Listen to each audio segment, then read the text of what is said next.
Welcome to the Pastors and Money podcast. I'm Joy Suzanne Hunt, pastor and financial coach, bringing you conversations about personal finance, church finance, and how we disciple our churches in the areas of finance and stewardship. You can find the episode show notes and more at pastorsandmoney.com. And here's the show.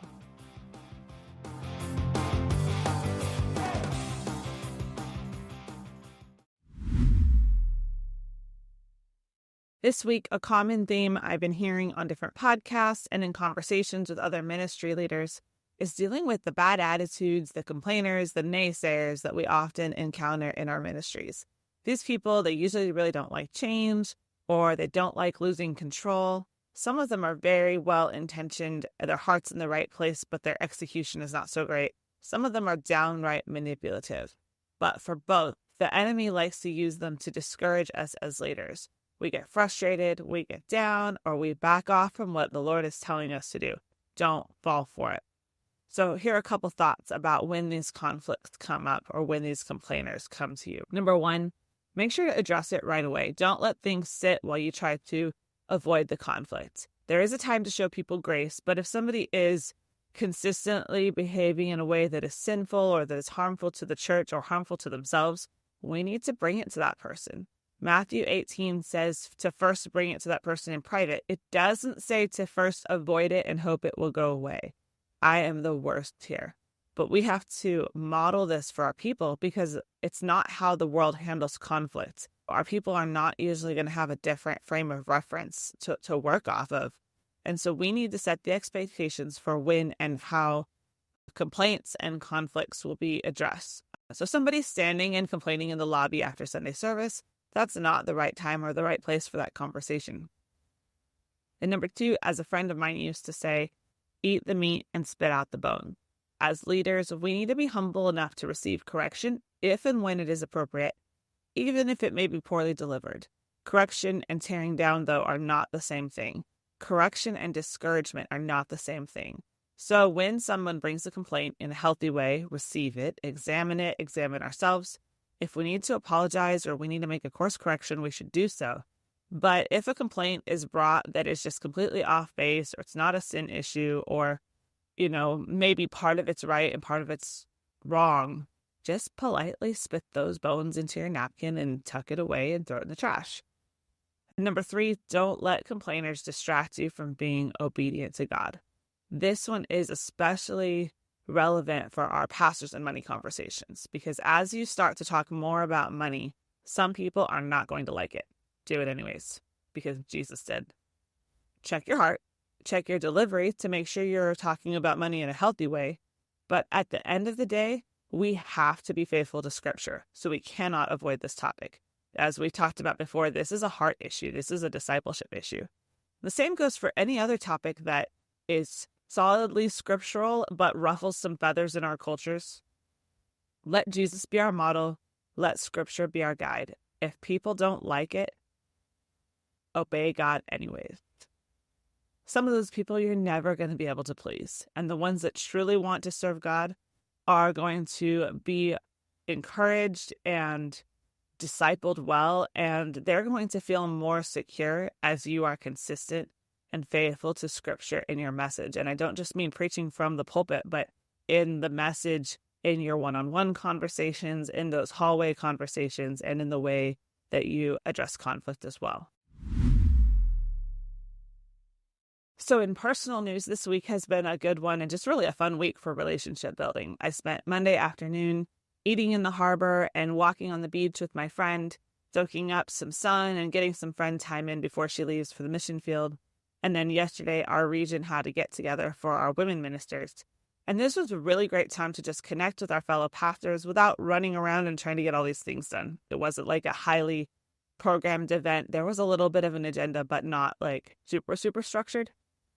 And then this morning, I'll have a birthday breakfast with a friend. None of these things were a ton of planning or structure. They did require a little intentionality. I know I've said this before, but pastors need friends too. Put some time on the calendar to be with your friends, especially friends who aren't in your church. the people that you're not just going to see on a Sunday. Sometimes you just need to have downtime with people that you're not in charge of, people that you're not leading. Sometimes you need a thinking partner completely outside the situation who can help you navigate or process through something. If you don't have those friends, take some time this week to pray and make a list of people you could reach out to, or places you could go to start meeting other pastors or other church leaders, or even Christian business leaders, people who are believers in some kind of leadership position outside of your church. And of course, invest in those friendships inside your church too. But sometimes you need to be able to talk to somebody who's on the outside of the situation, right? And if you're married, your spouse is going to need those outside of our church relationships too. It takes work to find your people. The first person that you reach out to may not be your person. Keep trying. Don't give up. Making friends as an adult is hard work, and it's so worth it.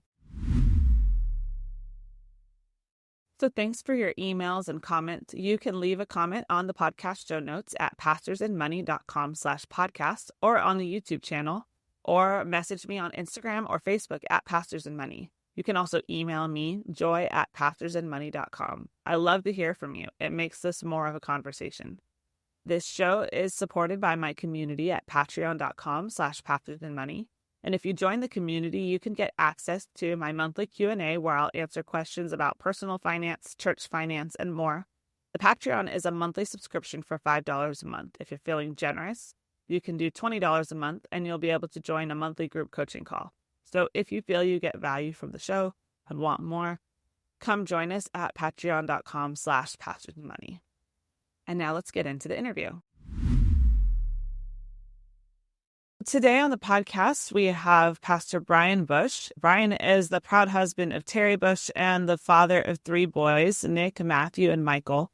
And for the past 18 years, he's worked for Dave Ramsey, assisting churches in implementing stewardship programs in their congregations. He loves the church and seeing families' lives changed and dedicated to Jesus Christ. He's also been the senior pastor of Crossroads Church in Antioch, Tennessee since September 19th, 2024. And has been on the church staff there since 2007. Well, Brian, welcome to the podcast. Well, I'm glad to be here, and I appreciate you asking me to be a part of this, and I'm looking forward to our time this evening. Awesome. So can you start off by telling us just a little bit about your current ministry role and how you got started in ministry? Absolutely. Current ministry role was something I never looked for. I was an insurance salesman, and knowing that God was wanting me to do something different. And I started searching, God, what do you want me to do? I was volunteering at church. I was leading worship. I've been in music most of my life, and my pastor, he put me out front to be a worship leader. And I really started feeling the call that God wanted me to become a pastor. And then I got my credentials and went to school at night to become a pastor. And I thought, once I got credentialed, I thought, man, I'm ready. I'm ready to get my church. I'm ready to go. And I couldn't find a church. But then I found an opportunity to go to work for Dave Ramsey and start pastoring to pastors all day long. Well, that's fun. Right?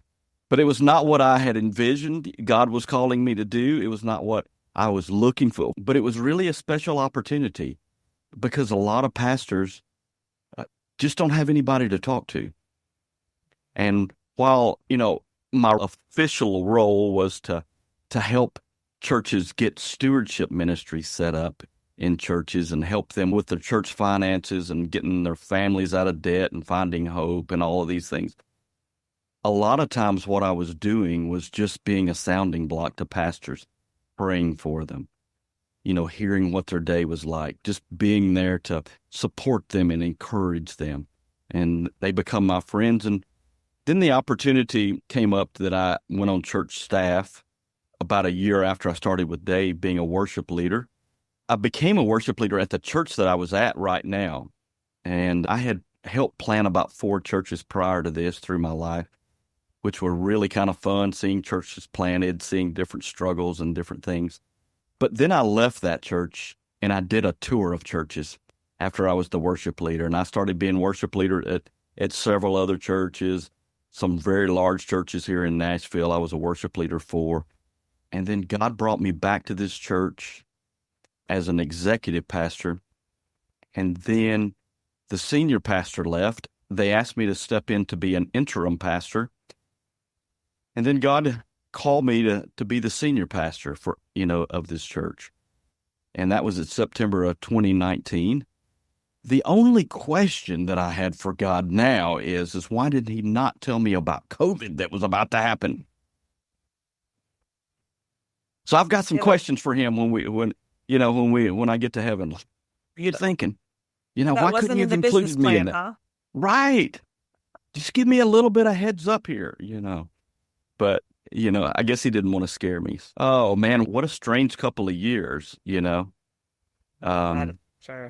Yeah, it was very odd for churches across the country, And working for Dave Ramsey and being a senior pastor, it gave me a lot of insight on what a lot of other churches were going through. And I think it helped me a bunch just to know that it just wasn't our church that was, going through this, so. That's so important because I feel like as pastors, it's really easy just to get isolated. To not have those connections or to feel like you said, like we're the only ones going through this right now. And a lot of times the things that you're struggling with as a pastor, as a leader, are not necessarily things that you can talk to everybody in the congregation about. And I'm always telling pastors, have somebody to talk to, but not everybody has those relationships in place. Yeah, every pastor needs a group of pastors that are outside of his normal sphere. I've got a group of men that are in different parts of the country that we're very close. They're pastors. They understand what I'm going through. I can hop on the phone with them or, at any moment, hop on a Zoom call at any moment. And, they're my support system. They're my friends. They're my backbone. They understand. Every pastor needs that in their life. Yeah, 100%. 100%. So at what point did you realize that debt was a significant issue for your church? Well, for my church, pretty quick, because when the senior pastor left, we found out pretty quick that the church was at $1.6 million in debt. A little backstory. This church had been up to about 500 at one time. They were in a strip mall, doing fantastic, just growing and exploding. And, God was really moving. And they decided if we built a building, we will be the next mega church here in Nashville. And things didn't go that way. Like they built this building. It was hard. People got discouraged because it took longer than they thought it was going to take. And it really wasn't in the best location either that you would plant a church, that you would want to build a church in. And so they were down to 30 when I got there to take over as interim pastor. Wow. And at $1.6 million in debt, they had an $80,000 judgment against them because they ran out of money to pay one of the contractors.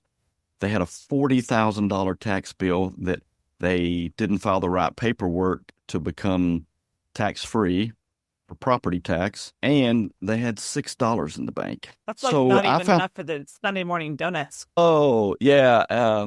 So I found out pretty quick that debt was a bad thing for this church. It was overwhelming, What are we going to do? I know God has a plan for this church. I know God has a purpose. It's in a location that needs a strong church. People need it here. There's a lot of different cultures in this area. There's a lot of different backgrounds. And so we had to decide what we were going to do.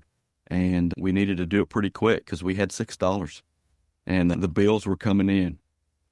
So how did you communicate the vision to become debt-free to your congregation? How did that conversation go? What was the reaction? One of the very first things I did, I called a business meeting for the entire church. Just, we needed to get everything out in the open. We needed to have a clear communication.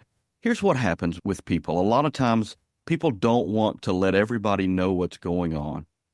But when you don't communicate well with people and you keep things hidden, then people start making up things that are usually worse than what the real situation is. And so, having the good fortune to work for Dave Ramsey, who is an over communicator, and I've seen good leadership happen. I watched him during very tough times sit the whole company down and say, here's what was really happening. So I knew that's what we had to do with the church. We needed to get everybody together. Everybody needed to understand what was happening. This is where we are. This is our situation. Now we can decide. We can stop this right now, or we can come together and we can ask God to lead us through it. And so that's what we did. And people were very, very receptive. They were super happy that we had open communication. They were really thrilled that nothing was left out, that everything was open and charging. And at that moment, I knew too that in order for the church to be healthy financially, we had to start with the families that were within the church. We had to get them healthy first. And so that's where we started at. We had an opportunity with Ramsey that you can buy one license and give everybody financial peace in your church and in your community. You can use it as an outreach program. And so we decided to do that because I watched other churches do that really, really successful. We gave everybody what we call Ramsey Plus. And I said, look, I really need you guys to all be involved in this. I need you to sign up. Let's get on this journey together, not just for us, but so that we can go make a major impact for the kingdom in this community, because that's what it's really all about. Right. And I need you to go give Ramsey Plus away to all your friends, your families, your coworkers, and then let's invite them back to the church to be a part of, these small group classes that we do, like financial peace. And let's love on people well. Let's give them hope. Let's help them get their finances healthy. And if we do this, I know God will use it. And that's where we started. That's awesome. I love that. Love that. Like you said, there is a fear around sharing the details, but there's trust that's built when that happens. Absolutely. And that's the biggest thing. If you're expecting somebody to follow you, they've got to trust you first. Right. Our enemy likes to work in the dark, secret places. Those are his favorite places to work. It's where, the mold under the carpet and all this. And I heard somebody say several years ago that, that sharing takes away the shame. Absolutely. And, even when it's an institutional thing like this, there's still there's some ugliness to bringing all that out in the open. And yet it loses some power. It loses a lot of power because if you're just open and you let people know where you're at, what are they going to say? They're either going to support you or they're going to leave. And at this point, we got to make a decision. And so let's just get it all out in the open. And here we go. Let's get on this ride together, But what I found is when you respect other people enough that you allow them to know the details, they respect you enough to lead them through it. And that's a difficult situation.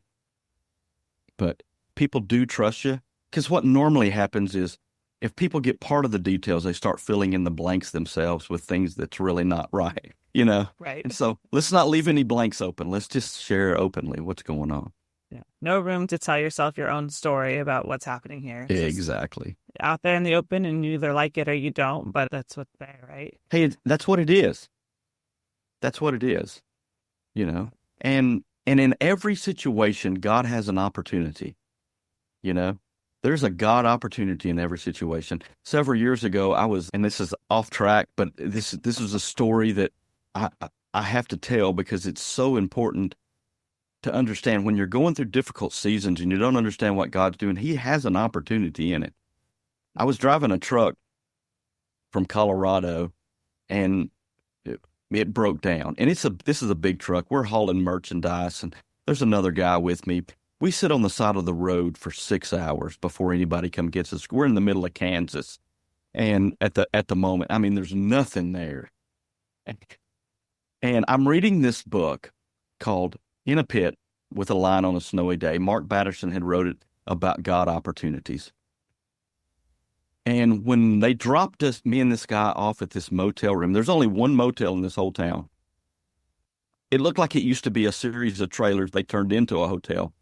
And when they dropped us off, we have no way to go anywhere else. We're stuck there. He pulls the covers back on his bed and bugs went everywhere.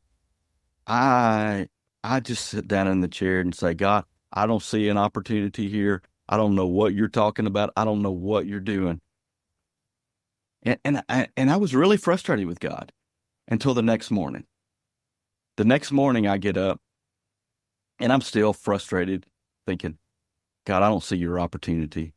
And the guy that's bringing the wrecker that's going to haul our truck to get a new truck jumps out of the cab, and he's a piece of work. I mean, he's saying some things that I'm like, oh man, I got to ride with this guy for 6 hours.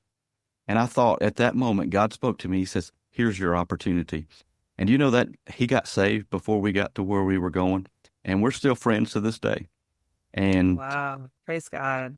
That's so so fun. there is a God opportunity in every situation if we're willing to look at it and look for it, and be willing to walk through those things. For sure. So you started looking at this really ugly situation that you guys were in and looking for that opportunity. You got everything clear and communicated out to your church body. You said you started with that, getting everybody through Ramsey Plus. So what were some of your next steps that you took? Well, then I really started bringing in some counsel of some pastors that I knew that had walked through some similar situations. Hey, what do you do? What would you do? What would your steps be? And I had some guys that were some really wise counsel. Some of them that had built some incredible churches from nothing, had really went through some hard times. And I had them all come into the church that I was at. I said, here's what we got. Here's where our situation is. This is what we're doing right now. We're drawing some people. We're getting some people from the community. We're getting our families healthy financially. And every one of them also looked at me and said, you need to sell this building. You will never be able to build a church in this building. It ain't going to happen. And I said, okay.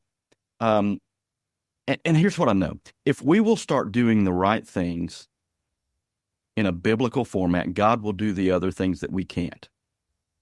Okay. And so I called one guy and I said, look, I need to sell this church. And he said, well, I know a guy. And he called this gentleman, and the guy said, you know what? I know somebody that's looking for a building that I think would be perfect where you're at.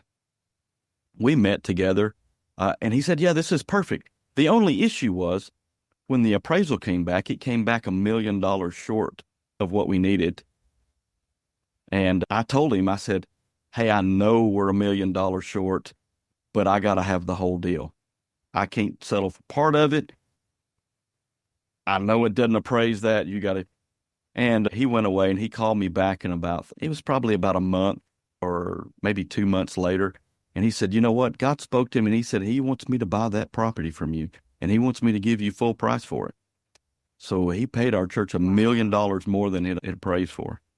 Wow. Which in turn helped us clear up the debt and be able to buy another building and remodel it. And we did that debt free. Wow. So what and this is what I attribute it to. God was working that out, but he wasn't going to do that till we were willing to be healthy as a church. We had to get our personal finances right. And then we had this huge mountain to climb as a church to get the church finances right. But we got to take our step before God's going to do the rest of it. I really believe that. And when we started doing the biblical thing, God always does his thing. I mean, it goes back to that. Whoever can be trusted with a little can also be trusted with a lot, right? Absolutely. Managing the small piece that you have. Sometimes it's the piece that you have negative, right? Right. It would have made no sense for me to sell the building if we couldn't have done something different, And I'm a firm believer if God is in it, he's going to pay for it. He's going to provide for it. He can do these things. And he's going to do things that nobody else is going to do. And I just knew that if he wanted me to sell this property and get a new building, he's going to pay for it. And there's going to be enough money that come out of it because that's just who he is. That is our mighty God, isn't it? Absolutely. And Absolutely. So other than selling the building, did you have to make any significant changes to your church's budget or spending habits in order to get Oh, that debt cleared? oh, we did. Because we had that $40,000 tax bill and we had the $80,000 judgment that were coming due immediately. When I got there, man, people were doing all kind of pastry ministries and we had all kinds of things. And they thought I was a tyrant because I cut everything out. I was like, it ain't in the budget. We can't afford it. We ain't doing it. If we can't pay for it, we're not spending it. We're not doing any more debt. And so, yeah, I mean, we went through everything that wasn't a necessity. If it didn't keep the lights on, we're not spending it. And so, you know, I love ministry and ministry takes money, but at that time we cut everything out. And I said, you're going to have to figure out how to do ministry without having money right now, or you're going to have to go raise your donations. So some of my ministry leaders, they went out and they found other sources to be able to provide for like the children's ministry, you know, for them to go to camp and, you know, because we just didn't have it. And so they found other sources and ways to do that.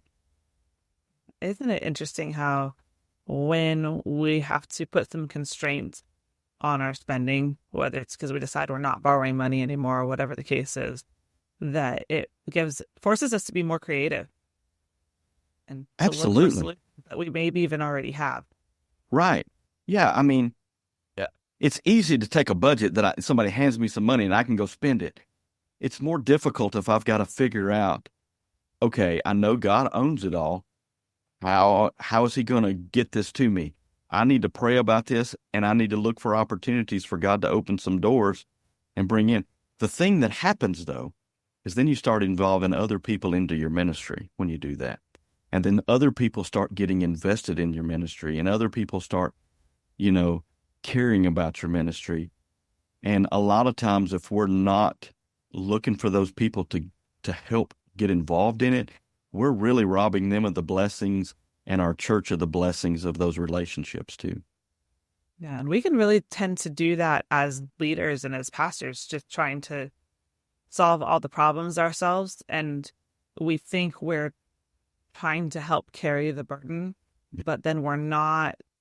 And there's things that we're going to carry, right? Sure. But some of those things, if we can share that load, that is going to enable somebody else to be raised up, to be empowered to do what God has called them to do. That they may not even realize that they have an opportunity to participate in this. They may not know that there's a need. Exactly. And you know, and it goes back to like Moses. Moses was trying to lead a million people, and his father-in-law said, "Look, you can't do this by yourself. Divide this up. And then give some of these other people responsibilities to help you with this. You don't need to do this all on your own." And as people, and especially as pastors, a lot of times we'll, you know, I hate to say it, we get a little pride going on and we think, hey, I can make this happen. When, we just need to back up and say, you know what, I need some help. And I need to give other people opportunities to grow in who God wants them to be too, you know, and give them some opportunities to be involved in ministry. And when you surround yourself with other people that are there to lift your arms up and help you, you just don't get as tired. You know, you don't burn yourself out, you know. So what were some of the biggest challenges that you faced in the process of becoming debt-free as a church? Well, it took a lot of faith. I mean, there were times that, you know, when we're sitting there with $6 that I'm like, I don't know how I'm going to pay my children's pastor. I don't know how I'm going to pay the youth pastor. I don't know how I'm going to pay the electric bill. I don't know what I'm going to do. And so at that point, you got to really realize that God is your provider. He owns it all. He has multiple ways that he can bring into the storehouse, and you got to trust him. And some of those times came right up to the day, you know. God, if you're going to be on time, I hope you're on time today. And he always provided. He was there every time. Sometimes he made me like sweat a little bit there, like, come on, God. But he's always faithful and he's always on time, you know. And so, and I think that's part of our faith walk, you know, is how much do you really trust God? How much faith do you really put into that? You know, and as part of that prayer, hey, God, give me enough for today. Don't give me too much, because then I'll get prideful. Don't give me too little, because then I'll steal. Give me enough for today. And that's the attitude that I think that we have to be as church leaders. God, you are my provision. Give me enough for today. Help me manage that the best I possibly can. Give me the wisdom to do that. And so those are the struggles that I had to work through. But it was a lot of growing opportunities for me and the staff. How long did that entire process take from the moment you decided, hey, we're going to go after this debt, which sounds like when you stepped into that role, right, to the day that you achieved that goal? Yeah, it was a little over 6 months, which is pretty short. At the moment, it seemed like eternity. It felt a lot longer than that. But like I said, when we started and we made a decision and a declaration that we were going to get the families healthy, I wanted to see all the families debt-free. I wanted to see people in the community debt-free. We're going to start there. And God, you're going to have to show us how we're going to get the church debt-free. And it was really funny that even before, we sold the building, we were making big headways of getting debt-free with that, because people started becoming debt-free themselves, and a lot of them started tithing right off the bat. And, you get people tithing and truly tithing, it changes their life completely, because then they get to see the miracles that God does in their life that they never expected.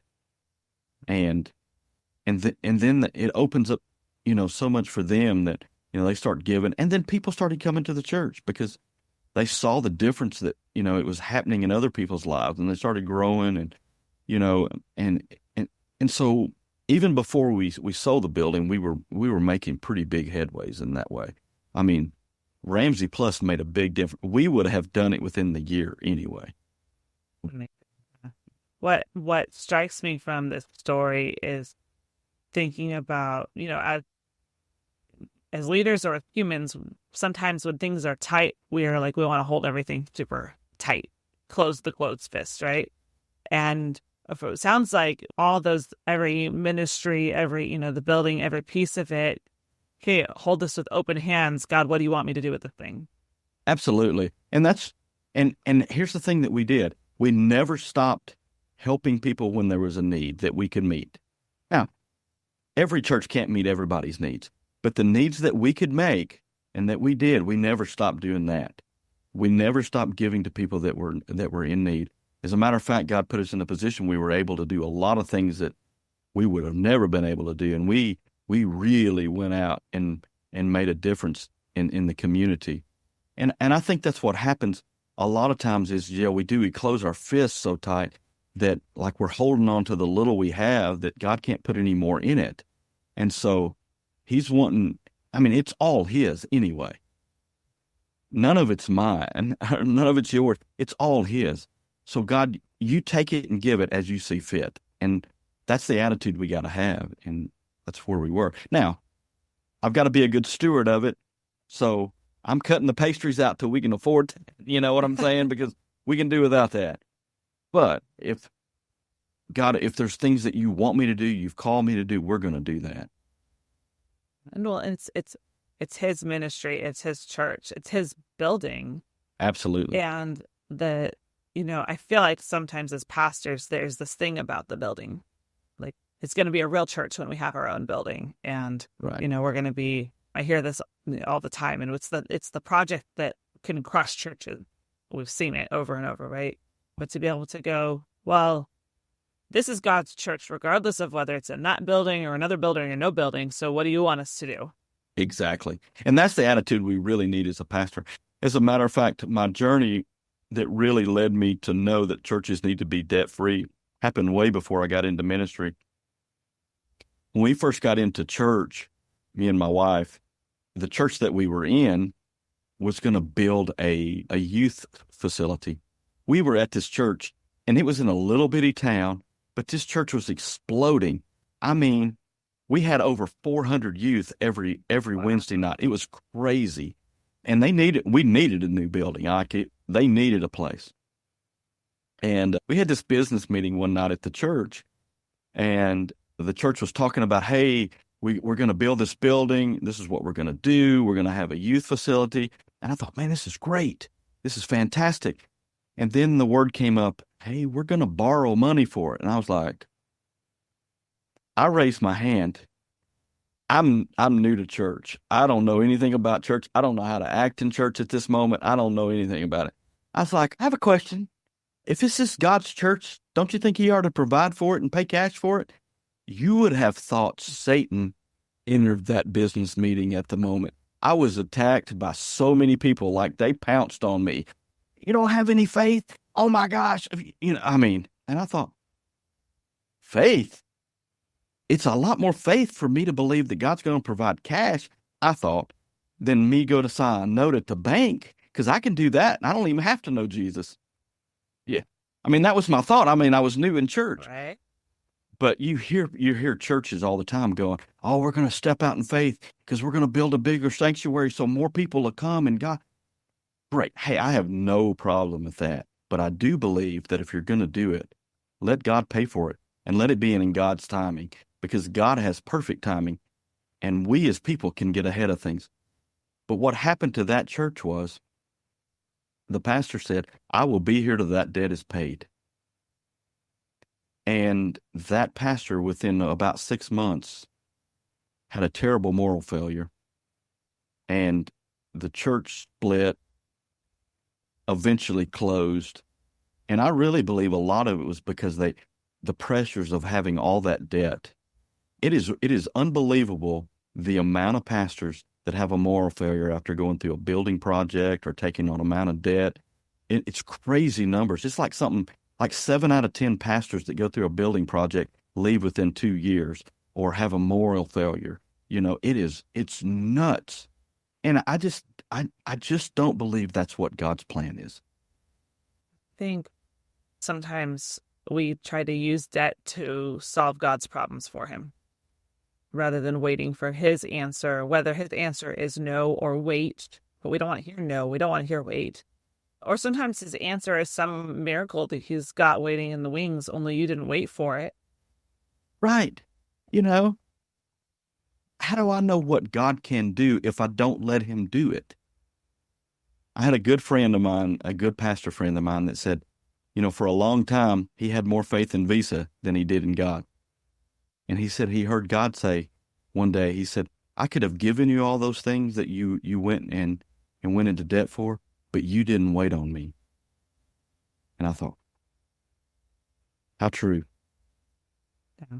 That was my realization when I finally cut up the credit cards, and that whole emergency excuse that we use. Oh, I need it for emergencies. And I had to just say to myself, am I going to trust in God or a credit card to get me through an emergency?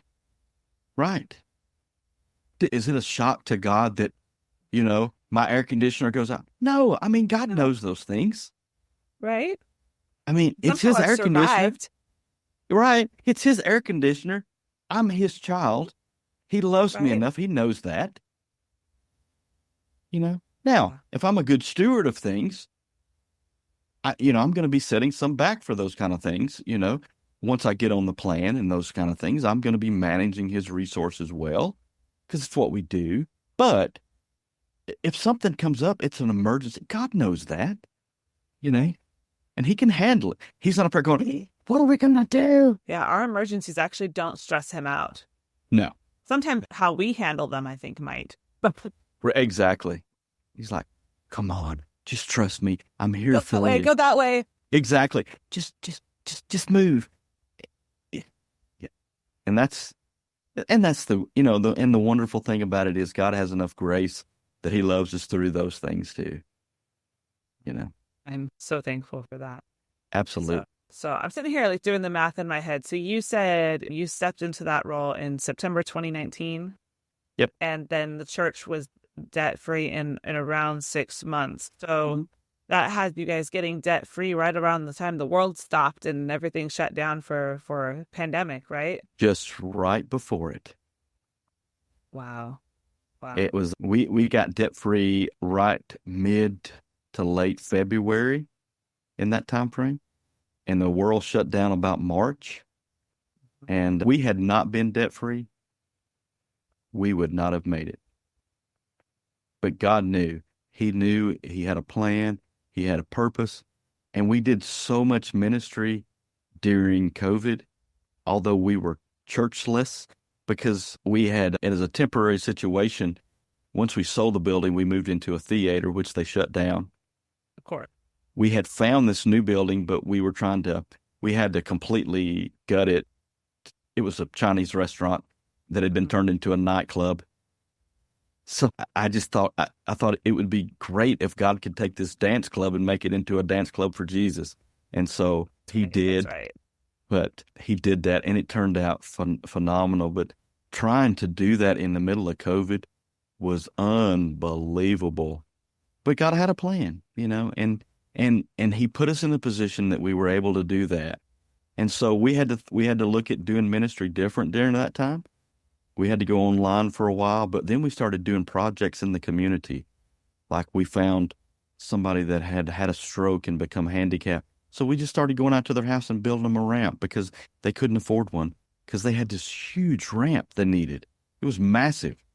Well, we had the resources. We could go do that for them. They couldn't.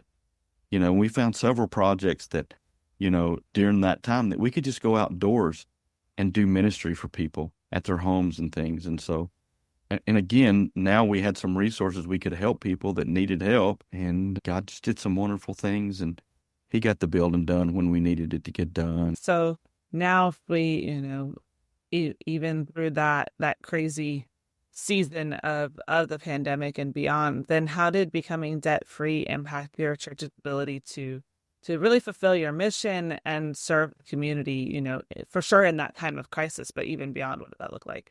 Oh, sure. Well, again, where we're at, and because we're in the community of Antioch here in Nashville, there's a lot of needs. There's a lot of homeless people. There are a lot of people that there are people that there are some people that put themselves in that situation. There's some people that really have some struggles that need some support, and so we have been able to really change those people's lives.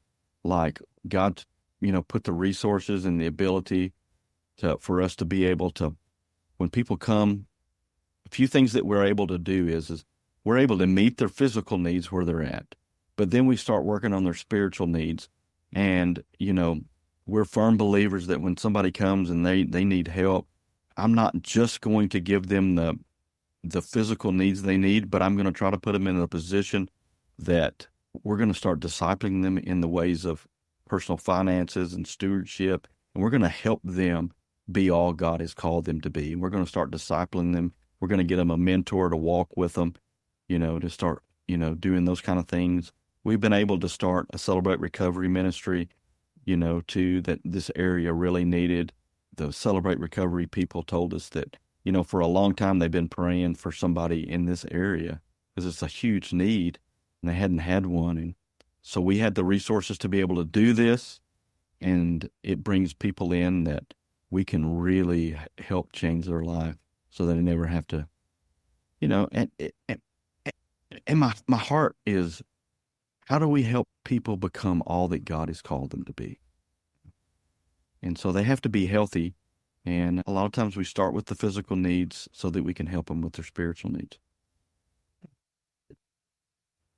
We as churches, we're supposed to be able to be that presence in a community. Absolutely. To help with both sides of that coin, right? The physical and the spiritual. There has to be a church there for that to happen. Right. You have to be able to do, you have to have the church there. You got to be able to do it. And you got to be willing to do it. And you got to have people that will, that have that same heart. We got to love God. We got to love people, and we got to love them well. We got to love them where they're at. We got to help them realize God has a better plan and a purpose for their life. We have to help them find that purpose. And so that's our goal. That's what I love to see happening to all the families and things. So we've been able to do a lot of that. We've, our families that are in our church, they look for those opportunities. When they see somebody that are struggling or whatever, hey, come to our church. Come in. Yeah, come in just as you are. We're going to love on you. How can we help you? How can we support you? and let's help you become all God's called you to be.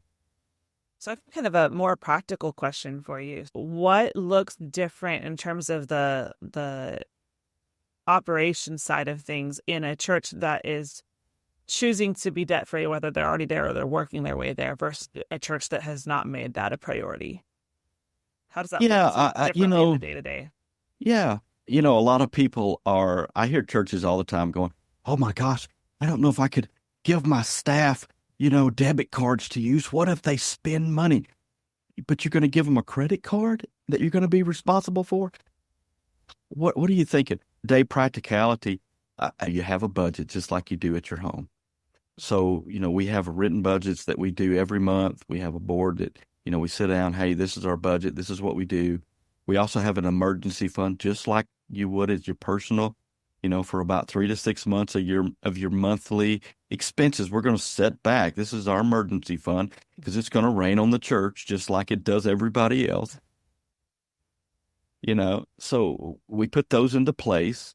And that's a little bit different because a lot of churches don't believe that. They don't believe they are to put anything back. They believe they are to put it all into ministry. And I respect that. It's just a different approach. I believe that it's very difficult to meet people's needs if you don't have anything to meet it with, And so I think part of being a good steward is we need to set some back to take care of the church long term, And then if we go through a tough season, hey, it's okay. God's already provided it. It's here. Now, we're going to do ministry. We're going to support missionaries. We're going to support people around the world. We're going to open Bible colleges. We're going to do those kind of things, but not to the detriment of the church. Because if the church is not here long term, none of those other ministries that we're supporting are going to be supported. Right. And so I think running a debt-free church may take a little longer to do all the things that you want to do, but you'll do them a lot longer debt-free than you will not being debt-free. And you'll do them bigger and better than you would if you're not debt-free. And I think that's a misconception a lot of times. I hear a lot of pastors go, well, if I got out of debt, I wouldn't have any money to do ministry. That's not true. You'll have more money to do ministry with. Right.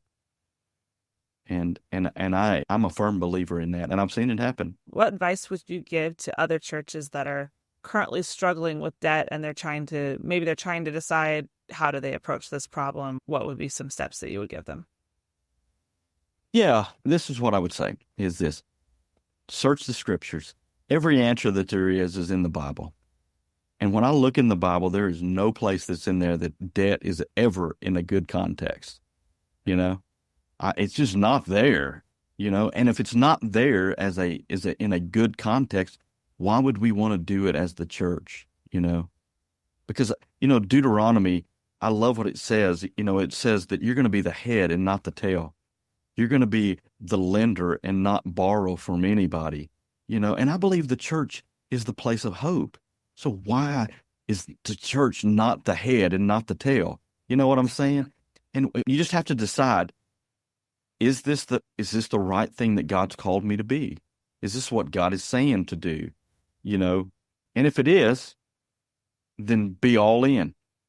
Because I see some churches that are part of the way in, we'll still use our credit cards to do these things because we want our points. Or I think playing on the fence is very dangerous. The squirrel only gets hit when he's in the middle of the road going back and forth. The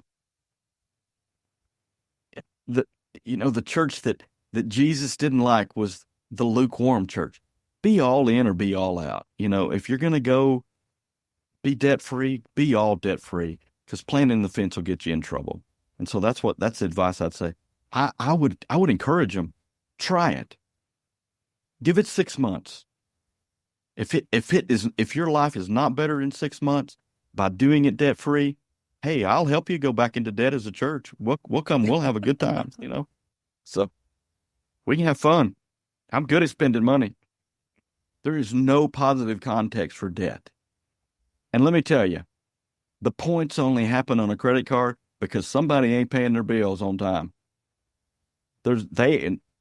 Businesses are not going to give you something for nothing. Somebody's paying for those points. And here's the thing, as a church, are you really wanting the people that can't afford it to pay for your points? Is that the right thing to do? You know, I know that's a little harsh, but when I hear people talking about, I do it for the points, somebody's paying for those points. It's the person that's not paying their bills in full every month. They're paying all this extra interest. And if we're doing that, we're putting them in a position to do that. And we're benefiting from their misfortune. So that doesn't really give you the warm fuzzies, does it? No, it doesn't. Not me, So, I mean, I have no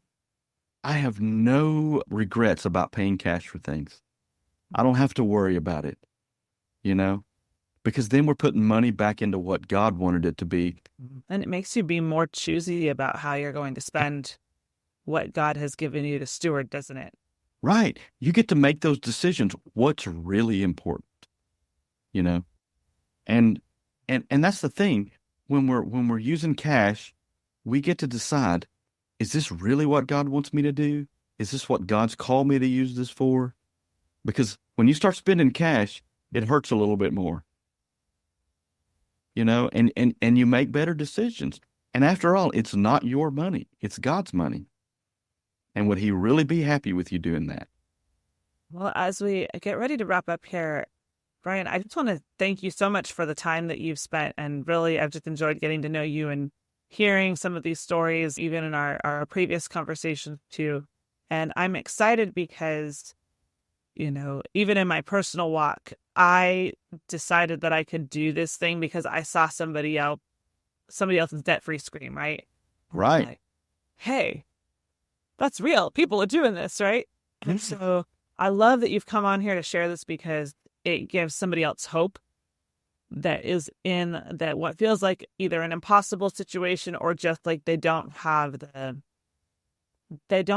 that like category in their brain to figure this out and to go, okay, no, it is possible. It's possible for churches to operate that way, but also if you're starting with a mess, that it's possible to not be in that place anymore and to get to a place where the church is really thriving and able to fulfill the mission that God has positioned that church for. And we know God has positioned each of our churches for, that big picture, Great Commission, but also the mission in our own community. So again, thank you so much. So as we wrap up here, where can people connect with you or your church online and learn more about the work that you're doing?